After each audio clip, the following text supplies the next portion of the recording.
হাসানুল সিয়াম আপনি লিখেছেন, শুনেছি কেউ নেশাগ্রস্ত হলে 40 দিন ইবাদত কবুল হয় না। এখন প্রশ্ন হলো, কেউ নেশা করার পর 40 দিন না হওয়ার আগেই যদি তার ভুল বুঝতে পারে এবং তওবা করে ফিরে আসতে চায়, তবে কি সে ইবাদত করতে পারবে?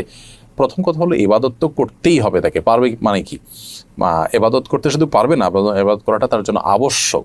40 দিন ইবাদত কবুল হবে না এই ভেবে তিনি যদি 40 দিন নামাজ পড়া বাদ দিয়ে রাখেন, তাহলে তো ডাবল গুনাহ হবে তার।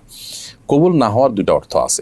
একটা অর্থ হলো যে বিশুদ্ধই হবে না, আরেকটা হলো যে ইবাদত করেছেন সেটা কাগজে কলমে বিশুদ্ধ হয়েছে, বাট আল্লাহ তাআলার কাছে সেটা অ্যাকসেপ্টেবল হবে না। তো এখানে নেশাগ্রস্ত হলে 40 দিন ইবাদত কবুল হবে না, মানে দ্বিতীয়টা উদ্দেশ্য। অর্থাৎ আপনি সঠিকভাবে যথাযথভাবে করে থাকলে আপনার নামাজ হয়ে গেছে, বাট আল্লাহর কাছে সেটা কাউন্টেবল হবে না, অ্যাকসেপ্টেবল হবে না। এখন প্রশ্ন উঠতে পারে, আল্লাহর কাছে অ্যাকসেপ্টেবল না হলে করে লাভ কি? উত্তর হবে যে আপনি করে দায়মুক্ত হলেন অন্তত। আপনাকে আল্লাহ নির্দেশ করেছেন, নির্দেশ পালন করেছেন, সে কাজটা অন্তত হয়েছে। আল্লাহ কবুল কি করলেন না সেটা তো আরেকটা বিষয়। তো এই জন্য এরকম পরিস্থিতিতে নামাজ বা অন্যান্য ইবাদতগুলো আমাদের ঠিক অব্যাহত রাখতে হবে।